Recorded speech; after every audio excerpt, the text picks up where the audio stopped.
Welcome to A Mason's Work, the podcast where we review Masonic symbols and illustrate how they can be used to solve problems in everyday life. With your host, Brian Mattox, a proud member of the Craftsman Online Media Network. If you listen to the most recent episodes, you will probably remember that you, by the end of the week, through working through your inner lodge, were able to name a fear, something that was subconsciously controlling your behavior, that, through sitting and doing that internal lodge work, you were able to surface. And so we want to capitalize on that work. It's not easy. You did some very difficult things last week if you were following along. And today we want to capitalize on that in a meaningful way. And the first place we have to go, actually, and somewhat surprising, is the tiler stationed outside. That guarding responsibility that we all have for some of the things that happen in our everyday lives, that guard of the internal safe space. And the tiler does that for the physical lodge. It also does that kind of for the mental lodge. He doesn't, he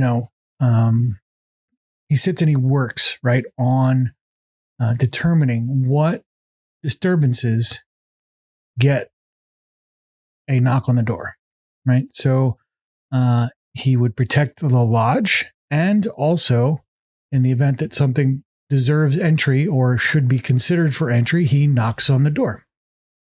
This is what the physical function is, and the mental function is the same. By naming that fear, we were able to alert kind of all of our sort of internal selves, internal responsibilities to what's going on. Now, let's tell the story of two different tilers. The first tiler would be the one who, in response to being, naming that fear that we've discovered, naming that thing, went absolutely crazy. And rather than controlling themselves, threw the door to the lodge wide open. They would say, well, I don't want to deny access to anything. I want everything that should make it into the lodge to do so. In order to do that, I'm not going to have any discernment whatsoever. And what happens there is the wrong influences get into that internal lodge, into that internal headscape, and the lodge is basically flooded at that point. It's almost like the tiler wasn't even there. He had abandoned his post, and everything got in. The second sort of iteration or version of that tiler would be the person who felt vulnerable by naming that fear and hated it. Hated it so much that they closed the doors to the lodge completely, that nothing was allowed entry. Not the fear, not the things in the world that even looked like it, or anything that raised the internal alarm of any kind. That tiler shut that door, and the lodge stayed sort of dark. The problem with that, of course, should be obvious as well, that the lodge can't be so fortified that even legitimate sort of information can't enter. These rogue tilers, these kind of approaches to the tilering process of managing your own attention and managing your own internal lodge are very difficult. They look like they're opposites, but they come from the same place. It's that fear informing the operation of the tiler, and the tiler sort of going on autopilot. If you think about it, is either fear of everything or clamping down on the world such that you get no access. And that's kind of the same thing. It's the same root cause, just different responses to it. In the lodge, the tiler can't make that decision unilaterally, typically, right? He operates under the authority of the worshipful master. And one of the things that you'll find in your internal lodge is you will claim agency or an attempt to claim agency over these rogue capacities that you have by setting some goals. So at the end of last week, hopefully we had the stated desire to have more courage. And you can't let the Tyler kind of interpret what that means.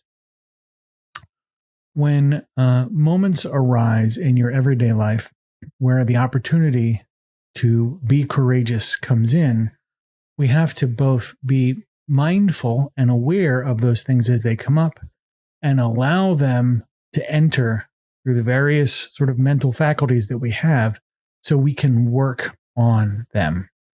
If nothing gets in, you can't. So I know today seemed kind of abstract by comparison, but the idea here is that all of these things that we have, all of this bit of education that we get in Lodge is designed to create this capacity so that you can direct what you want to do in terms of your objectives and then use these functions to help you achieve them. So get control of your inner Tyler, allow the right stuff in, and begin the work. Think about the last time you just sort of rejected something out of hat because it never had a name before. Now that you have a name for it, you can say, oh, wait, that's that thing I was afraid of happening. Maybe I can take action. Maybe I can behave differently. We'll talk a little bit more about what that means in the upcoming episodes. The views represented in this podcast are those of the speaker alone and are not representative of any grand or subordinate lodge.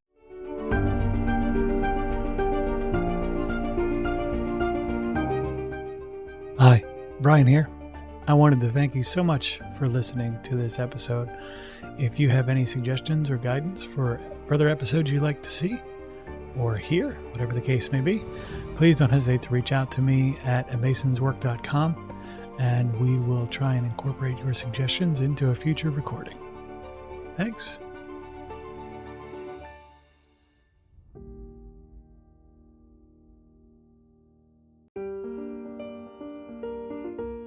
Freemasonry teaches us that the true work is within, a lifelong journey of reflection, discipline, and discovery.